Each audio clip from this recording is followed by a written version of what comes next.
Q-U-B. Du front, des idées, du cran.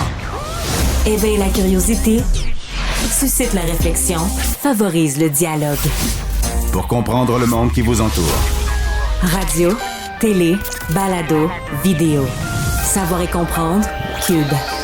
Un média pas comme les autres.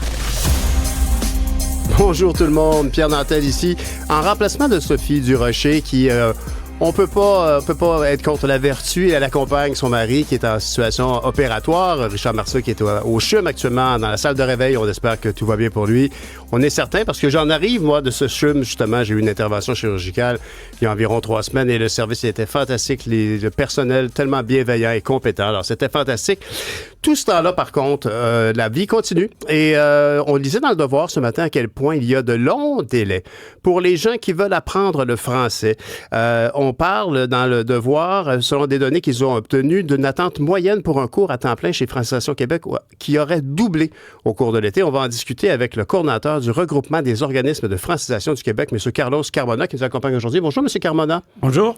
Alors, dites-moi, cette situation-là, comment est-ce qu'on peut arriver à une situation pareille alors qu'on parle constamment de la francisation des nouveaux arrivants au Québec? Comment on peut, à ce point, être à côté de nos objectifs? On parle trop, mais on n'en fait pas assez. Ah bon? Bon, OK. D'où vient cette situation?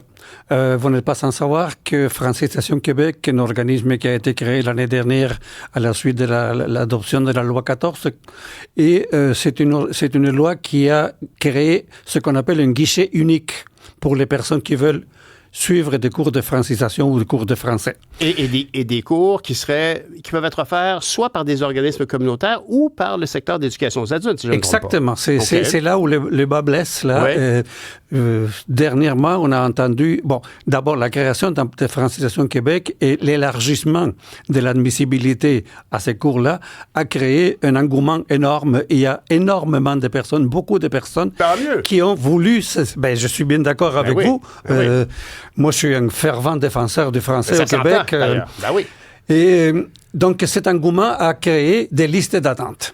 Des listes d'attente que le ministère... que Francisation Québec, parce que je ne peux pas dire le ministère de l'Immigration.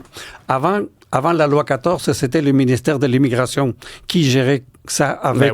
Et les centres de services scolaires n'étaient pas dans le décor. Avec Francisation Québec, les cours de français à temps partiel ont été aussi offerts dans les centres de services scolaires. Oui, okay? Ça s'est très bien fonctionné l'année dernière, à partir du mois de juillet l'année dernière. Mais dernièrement, on a entendu dans plusieurs médias dire qu'il y a certains centres de services scolaires qui ne veulent plus donner ces cours par manque de budget. Par manque de budget ou par manque de personnel? Par manque de... Moi, ce que j'ai entendu dire, c'est que c'était par manque de budget. Parce que j'ai même vu hier ou avant-hier, dans un centre de services scolaires, un groupe de professeurs qui perdaient leur place. Donc, ça ne peut pas être par manque de professeurs, manque de budget. Où se trouve cette situation? Je n'ai aucune idée. Comment le ministère de l'Éducation gère le budget qui est accordé par Francisation Québec. Ça, c'est une problématique du ministère de l'Éducation. Et d'ailleurs, dans l'article, il est évoqué que c'est une décision du gouvernement de François Legault de limiter la croissance des budgets de francisation. Ce dont j'ai entendu, la croissance de la francisation, je ne sais pas. Okay. Mais moi, quand j'ai été interviewé par les journalistes du Devoir hier ou avant-hier, c'était en fonction de l'arrêt des allocations de participation aux personnes au cours à temps partiel. Allocation qui est maintenue pour le cours à temps complet. Parce que le cours à temps complet nécessite donc qu'on laisse aller des quarts de travail pour aller apprendre le français. Le cours à temps partiel, le cours à temps plein, c'est 35 heures semaine. Donc, c'est vraiment, comme le mot le dit... Et l'indemnité est de combien dans un cas comme ça? L'indemnité est de combien pour une personne qui prend le cours? De mémoire, je vous dirais de l'ordre de 230, 200... Je ne sais plus exactement le montant, mais de l'ordre de 230, 250 $ par semaine. C'est quand même pas beaucoup, mais ça permet quand même de suppléer au manque de revenus de travail. Exactement. Par contre, au niveau du cours à temps partiel... Des cours à temps partiel, il y avait une allocation de 25 $ par jour de formation et cette allocation a été interrompue le 23 septembre dernier. Mais ça semble pas avoir démotivé les gens intéressés à faire le cours pour autant. Chez nous, nous, au regroupement, on regroupe, c'est la redondance, passez-le-moi. OK? Une cinquantaine d'organismes communautaires dans l'ensemble du Québec. Des organismes qui offrent des cours à temps partiel. Des organismes qui mettent à la disposition du gouvernement, du ministère de l'Immigration, leurs locaux pour que des professeurs du ministère de l'Immigration viennent donner les cours dans nos organismes. Okay. Et chez nous, ça fonctionne. On n'a pas de problème, on n'a pas eu de diminution des groupes. Tout le contraire, on voit depuis les 3 dernières sessions une augmentation régulière du nombre de groupes. Okay? Peut-être, et ça je vais le savoir demain, peut-être il y aura une petite diminution cette session du fait qu'il n'y ait plus d'allocations. Mais nos organismes sont pleins. C'est comme si c'est un enjeu très important. On en parle beaucoup, évidemment. Comme si on en parle plus qu'on agit, peut-être, effectivement. Puis on dirait aussi qu'on a difficulté à mettre la bonne lentille dans le temps. Parce que ce que vous me dites, c'est qu'actuellement, on a le sentiment qu'il y a un temps d'attente terrible. On se dit, par contre, que le délai d'attente pourrait peut-être être un peu plus court s'il y a moins de gens intéressés parce que l'indemnité pour prendre le cours en temps partiel. Moi, j'espère qu'il n'y aura pas moins j'espère qu'il y aura de plus en plus de personnes qui veulent non seulement apprendre, mais le mettre en pratique. Okay? Apprendre le français, c'est une chose. Sortir dans le milieu de travail après et se retrouver avec des gens qui sont obligés de travailler en anglais, moi, ça... Mais dites-moi, M. Carmona, dans le contexte où le cours est offert dans les locaux d'un groupe communautaire, il y a un grand avantage aussi, j'imagine, parce qu'après le cours, il y a une sociabilisation des gens dans un groupe communautaire. Non seulement la sociabilisation, mais il y a aussi, nos organismes communautaires ont une panoplie de services qui sont offerts aux nouveaux arrivants. Des services en termes de recherche du travail, services aussi pour servir en immigration, en francisation. C'est des milieux où les gens vont aller être accueillis et qu'on va les aider à s'insérer harmonieusement dans la société. Oui. Mais dites-moi, la situation dans les milieux scolaires, on sait tous, là, on le voit bien, dans le milieu scolaire actuellement, l'institution, ce qu'on appelait autrefois les commissions scolaires, l'éducation aux adultes, tout ça est actuellement sous une très grande pression, manque de personnel, locaux vétustes, etc.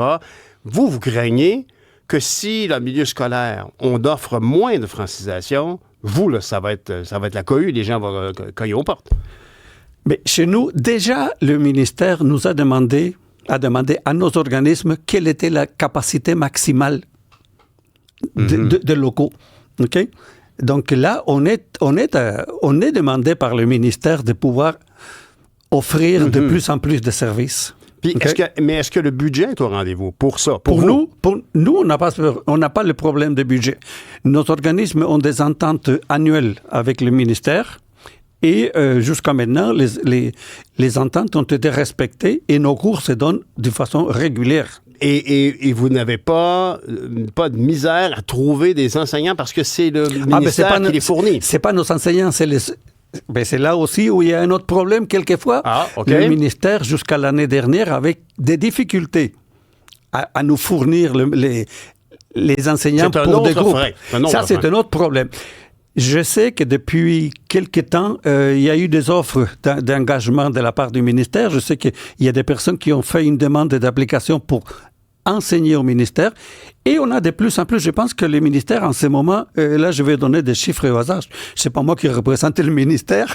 On vous en tiendra pas regard, mais je suis sûr que vous connaissez ça plus que tout le monde. Entre 750 et 800 personnes qui sont sur la liste du ministère. C'est effectivement ce que le Devoir évoquait. 730 professeurs attitrés à la francisation des immigrants au Québec. Ceci dit, si c'est une priorité pour notre société de bien accueillir les gens, pour qu'ils apprennent la langue de leur terre d'accueil, est-ce qu'on ne pourrait pas faire plus? Est-ce qu'on ne pourrait pas, par exemple, on a évoqué à maintes reprises dans le milieu de l'éducation, il faut qu'il y ait un adulte dans la classe. Alors ici, est-ce qu'on pourrait avoir des personnes qui approchent la retraite et qui pourraient peut-être être chargées du cours, des premiers cours en tout cas, au niveau de la francisation?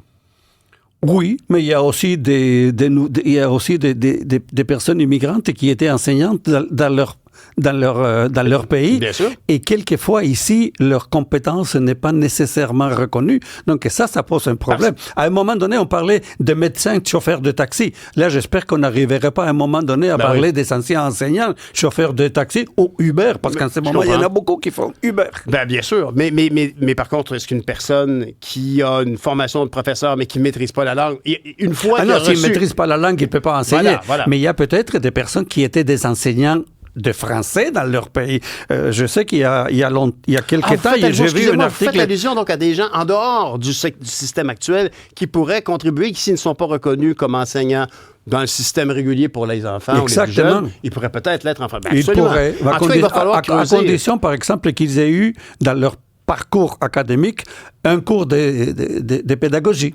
Tout à fait.